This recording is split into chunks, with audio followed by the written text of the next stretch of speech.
नमस्कार, मी तन्मय टिल्लू. दुपारचे 4 वाजतात आणि आपण पाहता 4च्या बातम्या. बातमीपत्राच्या सुरुवातीलाच एक बातमी राजकीय वर्तुळातनं. ज्यांना जायचं त्यांनी जा. उद्धव ठाकरेंनी बैठकीत स्पष्ट भूमिका मांडली आहे. ठाकरेंची साथ सोडून नेते आणि आमदार जाणार अशी चर्चा असतानाच उद्धव ठाकरेंचं जिल्हा प्रमुख आणि संपर्क प्रमुखांच्या बैठकीत रोखठोक भूमिका पाहायला मिळाली आहे.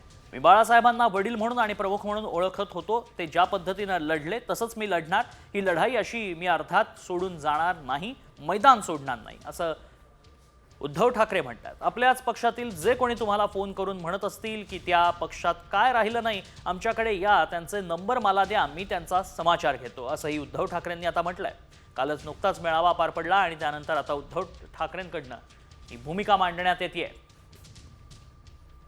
ज्यांना जायचंय त्यांनी जा. उद्धव ठाकरेंची ही बैठकीमध्ये भूमिका पाहायला मिळाली आहे.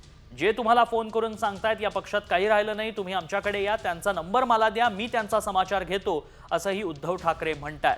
आणि ही लढाई मी अर्ध्यात सोडून जाणार नाही, मी मैदान सोडणार नाही, असंही उद्धव ठाकरेंनी म्हटलंय. त्यामुळे स्वबळाचा नारा देतानाच उद्धव ठाकरे आता पुढच्या आगामी निवडणुकांसाठी सज्ज असल्याचाही इशारा देताना पाहायला मिळतात. शिंदे गटावर त्यांनी अप्रत्यक्षपणे निशाणा साधलाय.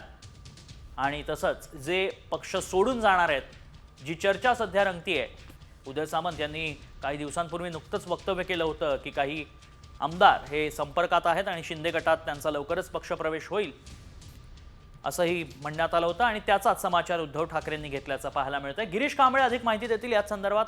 गिरीश, उद्धव ठाकरेंनी बैठकीत भूमिका स्पष्ट केल्याचं कळतंय. काय नेमकं म्हणालेत उद्धव ठाकरे, काय भूमिका आहे? उद्धव ठाकरे यांनी आज जिल्हा प्रमुखांची बैठक बोलवली होती आणि या बैठकीत एक महत्त्वाची सूचना आणि एक आताच्या मोठी आहे. कारण कुणाला जायचं असेल त्यांनी जावे, मी निष्ठावंतांसोबत दोन पक्ष चालेल. मात्र अजूनही काही अशा चर्चा होत्या की पक्षातीलच काही नेते आहेत ते आपल्या इतर पक्षातील कार्यकर्ते पदाधिकाऱ्यांना सांगत आहेत की या पक्षात काही राहिलं नाही, तुम्ही दुसरीकडे जा, अशा पद्धतीच्या सूचना करत आहेत. आणि त्या सगळ्यांना समाचार या ठिकाणी आता उद्धव ठाकरे यांनी घेतलेला आहे. आजच्या या बैठकीत त्यांनी निश्चितपणे सांगितलेलं आहे की आपल्याच पक्षातील काही लोक तुम्हाला सांगत असतील की या पक्षात काही राहिले नाही, तिकडे जा वगैरे, तर अशा लोकांचे नंबर मला द्या, मी त्यांचा समाचार घेतो, अशा कडक सूचना या ठिकाणी उद्धव ठाकरे यांनी दिलेल्या आहेत. त्यामुळे उद्धव ठाकरे यांनी त्यांची भूमिका ही आता स्पष्ट केलेली आपल्याला पाहायला मिळते. आगामी स्थानिक स्वराज्य संस्थांच्या निवडणुकीच्या पार्श्वभूमीवर अनेक पक्षप्रवेश हे महायुतीत होतील अशा चर्चा आहेत. आणि अशातच या ठिकाणी उद्धव ठाकरे यांनी थेटपणे रोखपणे या ठिकाणी आपल्या आजच्या या बैठकीत सूचना केल्या आहेत. त्यामुळे एक नवीन उद्धव ठाकरे, याआधी आपण बघितलं तर संयमपणे ज्यांना जायचं त्यांनी जावं, अशा पद्धतीच्या त्यांचे एक स्टेटमेंट असायचे. मात्र आता थेटपणे त्यांनी बैठकीत सर्वच पदाधिकारी कार्यकर्त्यांना आहेत त्या सूचना केल्या आहेत. त्या बैठकीत वरिष्ठ नेते देखील होते.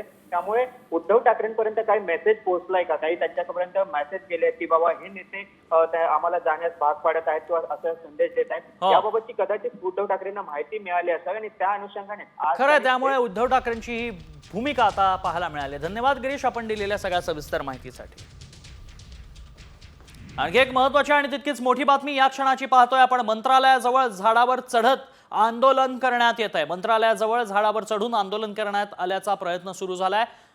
हे आंदोलन केलं जात आहे ते मंत्रालयाजवळ एक झाड आहे, त्या झाडावर चढून करण्यात येत आहे. हे आंदोलन आपण पाहतोय, एक्सक्लुझिव्ह दृश्य आपण साम टीव्हीवर पाहतोय. मंत्रालयाच्या जवळच हे झाड आहे आणि या झाडावर चढून आंदोलन केलं जात आहे. विविध मागण्यांसाठी आंदोलन करण्यात आल्याचं पाहायला मिळतंय. आणि आता आंदोलकांना खाली उतरवण्याचे प्रयत्न पोलिसांकडनं केले जात आहेत.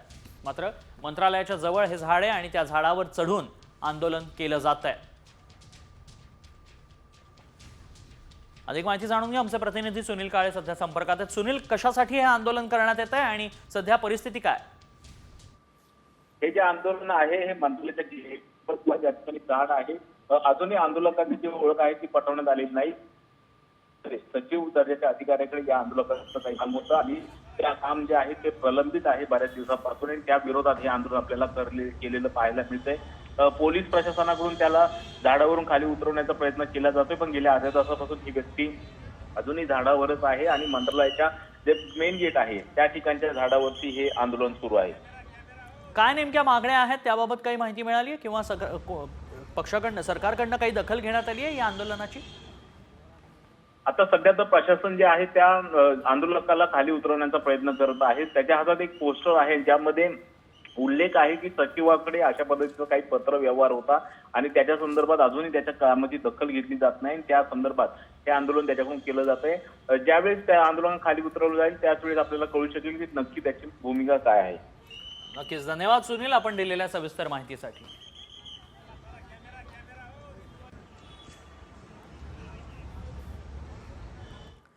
वळत पुढच्या बातमीकडे. उद्धव ठाकरेंनी स्वबळाचे संकेत दिल्यानंतर जिल्हा प्रमुखांना मार्गदर्शन केलंय. यावेळी त्यांनी राज्यभर आपल्या पक्षाचे बळ दाखवा आणि मग स्वबळाचा निर्णय घेऊ अशा सूचना दिल्या आहेत. आज ठाकरेंनी जिल्हा प्रमुखांसोबत बैठक घेतली. यावेळी पक्षवाढीसाठी ग्रामीण भागात नेतृत्व तयार करण्याच्या सूचनाही यावेळी दिल्या आहेत.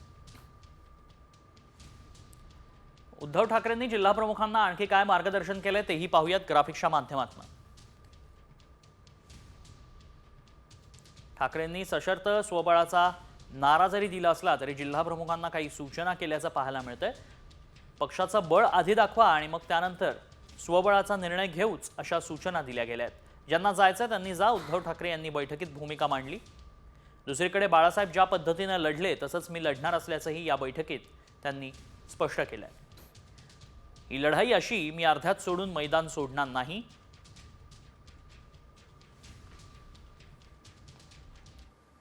पालिका निवडणूक स्वबळावर लढण्याचं उद्धव ठाकरेंचं मत असल्याचं शरद पवारांनी सांगितलंय. 2 दिवसांपूर्वीच उद्धव ठाकरेंनी पवारांची भेट घेतली आणि त्यावेळी ठाकरे स्वबळाबाबत बोलले. मात्र त्यावेळी त्यांनी भूमिका टोकाची नसल्याचं पवारांनी कोल्हापुरात बोलताना स्पष्ट केलंय. याच्या आधी ते सगळंच पाहिलं होतं. 2 दिवसापूर्वी ते माझ्याकडे आले इथे आणि सविस्तर चर्चा झाली. त्याच्यामध्ये त्यांची जे काही काल त्यांनी सांगितलं तसं त्यांचं मत आहे. पण त्याच्यासाठी एकदम टोकाची भूमिका त्यांच्याकडून घेतली जाईल असं मला वाटत नाही. उद्धव ठाकरेंना आमदार खासदार सोडून जातात, मात्र त्यांना जाग येत नाही. त्यांचं नेतृत्व कुणालाही मान्य नाही. ठाकरेंनी काल अमित शहांवर केलेल्या टीकेला भाजप प्रदेशाध्यक्ष चंद्रशेखर बावनकुळेंनी उत्तर दिलंय. तर यावरूनच राऊतांनी पलटवार करत घोटाळा करणाऱ्या बावनकुळेंना अटक करा असं राऊतांनी म्हटलंय. उद्धव ठाकरेंना त्यांची जागा दाखवणार आहे. ठीक आहे, अमित शहाजी, जखमी वाघ काय असतो आणि त्याचा पंजा काय करतो ते तुम्हाला येत्या भविष्यात दिसेल. मराठी माणसाच्या नादी लागू नका. जिथे औरंगजेबाला झुकवलं तिकडे अमित शहा काय कुछ जड की पत्ती आहे. गद्दारांनी वार केले तर उद्धव ठाकरे संपणार नाही. गद्दारांना गाडूनच मी संपेन. कारण अफजल खानाचा पोवाडा तुम्ही ऐकलात ना, मिठी मारू तर प्रेमाने मारू, पण पाठीत वार केला तर मात्र वाघ नका काढू. हा महाराष्ट्र आहे. उद्धव ठाकरे निराश आहेत आणि हे असं बोलणं हे वेडेपणाचं लक्षण आहे आणि बिंडोकपणा आहे. अजूनही सुधारत नाही आहे. मला वाटतं अमित भाईवर टीका करून किंवा देवेंद्रजीवर टीका करून किंवा आमच्या पक्षावर टीका करून काही साध्य होणार नाही आहे. जी आज परिस्थिती आहे त्यापेक्षाही वाईट परिस्थिती होईल. हे जे कोणी सद्गृहस्थ आहेत बावनकुळे, हे तेच ना ज्यांनी 600 कोटीचा भूखंड 1 रुपयाला घेतला आणि महाराष्ट्र लुटला. हेच ते गृहस्थ ना. असा बालिशपणा आम्ही कधी करणार नाही महाराष्ट्र लुटण्याचा. 600 कोटीचा भूखंड 1 रुपयाला. हा काय, ईडी कुठे आहे, सीबीआय कुठे आहे? या माणसाला ताबडतोब अटक केली पाहिजे. देवेंद्र फडणवीसांनी याला महसूल मंत्रीपद दिलं, हा मोठा गुन्हा आहे. दरम्यान अजित पवारांच्या राष्ट्रवादीत नाराज असलेले ज्येष्ठ नेते छगन भुजबळ पक्षाला रामराम करणार का अशा चर्चा रंगल्यात. मालेगावात शेतकऱ्यांसाठीच्या माती परीक्षण केंद्र आणि अगरबत्ती कारखान्याचं अमित शहांच्या हस्ते उद्घाटन करण्यात आलं. यावेळी अमित शहा हे या कार्यक्रमाच्या मंचावर दाखल झाल्यावर त्यांनी छगन भुजबळ यांच्याकडे पाहिलं. यानंतर शहांनी भुजबळ यांना बोलवत आपल्या जवळच्या खुर्चीवर बसवलं. यावेळी दोन्ही नेत्यांमध्ये काही वेळ संवाद देखील झाला. तत्पूर्वी मालेगावात अमित शहा आणि छगन भुजबळांचे एकत्र बॅनर देखील झळकले. बॅनरवरून राष्ट्रवादी पक्षाचं नाव आणि पक्षचिन्ह गायब झाल्याचं पाहायला मिळालं. त्यामुळे भुजबळ राष्ट्रवादीला रामराम करून भाजपचा झेंडा हाती घेणार का याकडे लक्ष लागलंय.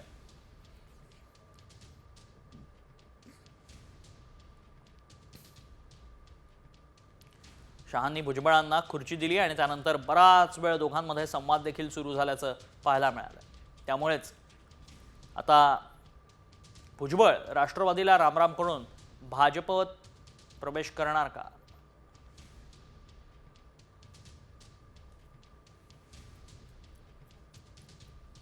अमित शहा साहेबांचं मोठेपण आहे की त्यांनी जे आहे लांब बसलेलो तुम्ही जवळ बसून घेतलं. त्यामुळे मला विश्वास नव्हता की असं होऊ शकतं. पुढची बातमी. महाराष्ट्रात पुन्हा राजकीय भूकंप होणार असल्याच्या चर्चा गेल्या काही दिवसांपासून राजकीय वर्तुळात रंगतात. याबाबत शरद पवारांना विचारलं असता त्यांनी आपणही त्याचीच वाट बघत असल्याचं मिश्किल भाष्य केलंय.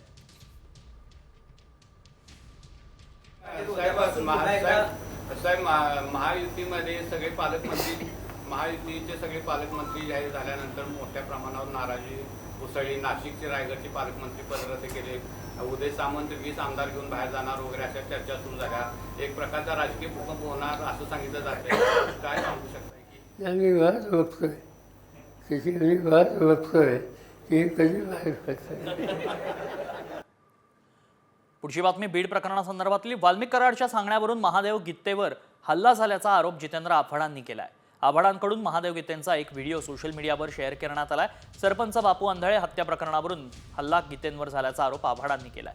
दरम्यान वाल्मिक कराडच्या सांगण्यावरूनच आपल्यावर गोळीबार झाला. व्हिडिओच्या माध्यमातून महादेव गित्तेंनी हा आरोप केलाय. महादेव उद्धवराव गीते 2-3 दिवसापूर्वी माझ्या घरी सोमनाथ सेलगरे, बापू आंधळे, सुनील येवडे हे 3 जण आल्याच्या नंतर मला म्हणाले, तू वाल्मिकांनाचं काम का करत नाहीस, तुला जीव मारायला सांगितलं. मी त्यांच्या हातापायाकडून विनवणी करून त्यांना तिथून पाठवून दिल्याच्या नंतर ते मला जाता जाता एवढं म्हणले, आज संध्याकाळी तुला आम्ही ठार मारणार आहे आणि तुझा बाप बबन गीते याला पण गुतवायची तयारी झाली आहे. ते तिथून निघून गेले.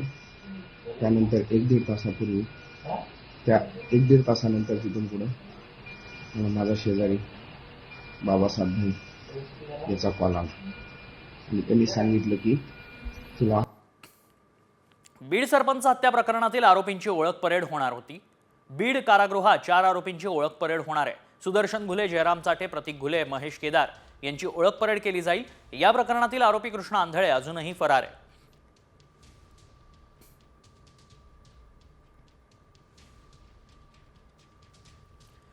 बीड खंडणी प्रकरणातील आरोपी वाल्मिक कराडच्या छातीचा सिटी स्कॅन करण्याचा सल्ला डॉक्टरांनी दिलाय. पोटदुखीचा त्रासानं वाल्मिक कराडला बुधवारी रात्री बीडच्या जिल्हा रुग्णालयात दाखल करण्यात आलं होतं. आता छातीचा सिटी स्कॅन करण्याचे आदेश देण्यात आले.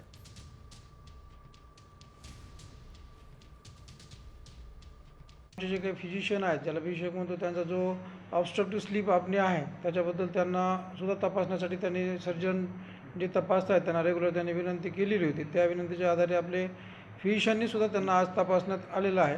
तर त्यांच्या ॲडवाईसनुसार त्यांनी त्यांना छातीचा सिटी स्कॅन करण्यासाठी ॲडवाईस केलेला आहे असं आतापर्यंतची एक माहिती आहे. तर त्याचा अहवाल जो आहे तो संध्याकाळपर्यंत आपल्याला प्राप्त होईल. त्याच्यानंतर त्याच्यावर आपल्याला भाष्य करता येईल.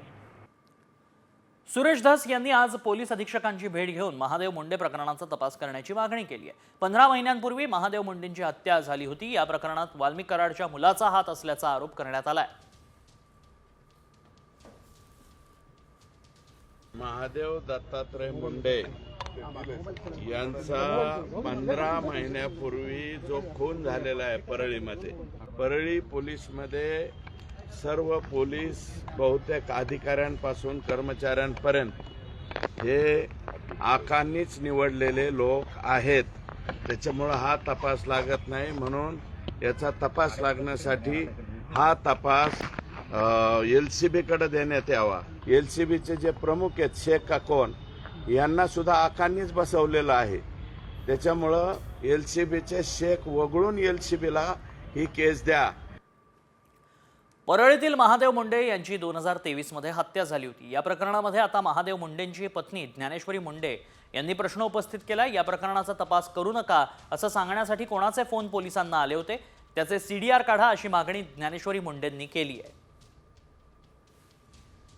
ते बीड ते अंबाजोगाईचे जे ॲडिशनल सरांनी होतं त्यांनी विचारलं त्या पोलिसांना, तर तो म्हणले आम्हाला फोन आलते. ते म्हणले फोन कुणाचे आलते हे तर सांगा ना. तर त्यांनी सांगितलं नाही. आमच्या देखत अद्याप त्यांनी काही सांगितलं नाही. कुणाचा आला काय झाला फोन, मग तुम्ही काय करा त्यांचे मोबाईल सगळे चेक करा. त्या पोलीस स्टेशनचे जेवढे पोलीस आहेत, लहान मोठे अधिकारी जे इथून मागं बी होऊन गेले, जे इथून सध्याचे बी आहेत, त्यांचा बी CDR काढा सर्व पोलिसांचा. वाल्मिक कराडवर अद्याप खुनाचा गुन्हा का दाखल केला नाही असा सवाल मनोज जरांगे पाटलांनी उपस्थित केलाय. तपास यंत्रणेला काय पुरावा हवाय ते कळत नाही, पण खून कोणी केला हे लोकांना कळलंय असं जरांगे पाटील आता म्हणाले. तपास यंत्रणा आणि मुख्यमंत्री गृहमंत्री यांना काय पुरावे पाहिजे हेच कळायला तयार नाही जनतेला. खरा खून करणारे कोण हे जनतेसमोर आता सिद्ध झाले. तुम्ही किती लपवाछपवी केली, सरकारमधले मंत्री वाचवायचा प्रयत्न केला किंवा तो कोण आहे सरमाड का खरमाड्या तो कोण आहे तो कितीही लपवायचा प्रयत्न केला तरी राज्यातल्या जनतेसमोर गेलेले खंडणी मागायला येणेच पाठविलं आणि खून करायला पण येणेच पाठविलं. म्हणजे मुख्य आरोपी तोच पाहिजे. पुढची महत्त्वाची बातमी. नेस्को सेंटरमधील कार्यक्रमानंतर गृहमंत्री अमित शहा, उपमुख्यमंत्री एकनाथ शिंदे आणि अजित पवार यांच्यात बैठकीची आता शक्यता आहे. गृहमंत्र्यांचा बैठकीसाठी वेळ राखीव असल्याची सूत्रांनी माहिती दिली आहे. येणाऱ्या स्थानिक स्वराज्य संस्था निवडणुका, पालकमंत्री वाद यावरून तिन्ही नेत्यांमध्ये चर्चा केली जाणार आहे. उपमुख्यमंत्री एकनाथ शिंदे, उपमुख्यमंत्री अजित पवार, अमित शाह यांच्यात ही बैठक पार पडणार आहे. यासाठी वेळ राखून ठेवण्यात आलाय. गृहमंत्र्यांच्या बैठकीसाठी राखीव वेळ आहे आणि त्यामुळेच आगामी निवडणुका, पालकमंत्री पदाचा वाद याबाबत चर्चा होणार आहे. बैठकीसाठी गृहमंत्र्यांचा वेळ राखीव असल्याची माहिती सूत्रांकडून मिळते. त्यामुळे नेस्को सेंटरमधील कार्यक्रम झाल्यानंतर ही बैठक पार पडणार आहे. आता या बैठकीतनं काय तोडगा निघतो, पालकमंत्री पदावरती जो सध्या वाद सुरू आहे त्यावरती पडदा पडतो का हे पाहणं महत्त्वाचं असणार आहे. एक अतिशय महत्त्वाची आणि मोठी बातमी महायुतीच्या गोटातनं. शेतकरी कर्जमाफी देण्यासंदर्भात महायुती सरकारमध्येच मतभेद असल्याची माहिती साम टीव्हीला सूत्रांनी दिली आहे. उपमुख्यमंत्री अजित पवारांचा कर्जमाफी देण्याला विरोध आहे. राज्याच्या तिजोरीवर आर्थिक भार पडणार असल्यानं कर्जमाफी देण्यास अजितदादांकडून असमर्थता दर्शवली जात असल्याचं सूत्रांनी सांगितलंय. राष्ट्रवादी काँग्रेसनं आपल्या जाहीरनाम्यामध्ये कर्जमाफीचं आश्वासन न दिल्यानं कर्जमाफीला विरोध असल्याचं अजित पवारांनी खासगीत सांगितल्याचं समजतंय. मात्र दुसरीकडे भाजपनं जाहीरनाम्यामध्ये कर्जमाफीचं आश्वासन दिल्यानं भाजप कर्जमाफीसाठी आग्रही आहे. अजित पवारांचा विरोध असल्याची शक्यता आहे. मात्र भाजपनं जाहीरनाम्यात कर्जमाफीचा उल्लेख केला होता, त्यामुळे कर्जमाफी करण्याकडे भाजपचा कल दिसतोय. भाजप कर्जमाफीसाठी आग्रही आहे.